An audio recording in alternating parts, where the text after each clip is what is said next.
Cooperativa Agricola Volpago offre carne fresca di prima qualità. Ci trovi a Volpago del Montello, Pieve del Grappa, Tre Baseleghe e presso lo spaccio del contadino a Dolo e Massanzago.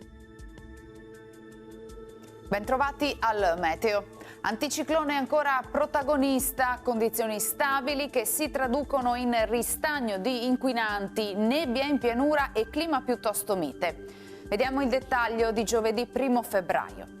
Sul Veneto il mese inizia senza particolari sconvolgimenti rispetto ai giorni scorsi, dunque cielo a tratti sereno con qualche velatura. Avremo varie foschie sulle zone pianeggianti, precipitazioni assenti, salvo più che altro qualche fiocco di neve in quota sulle Dolomiti. Temperature stazionarie o in lieve calo, minime intorno a 0 o di poco inferiori, massime tra 5 e 6 gradi. Ci spostiamo ora sul Friuli Venezia Giulia. Anche in questo caso di notte e al mattino sulla costa tra Lignano e Grado possibili nebbie, cielo sereno o poco nuvoloso ovunque a seguire. Temperature minime tra -2 e 2 gradi, massime sui 5-9 gradi.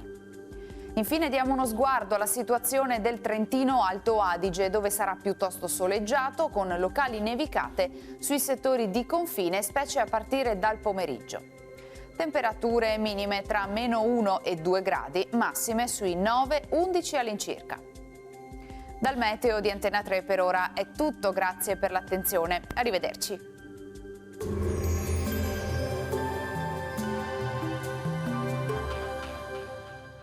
Cooperativa Agricola Volpago offre carne fresca di prima qualità. Ci trovi a Volpago del Montello, Pieve del Grappa, Tre Baseleghe e presso lo spaccio del contadino a Dolo e Massanzago.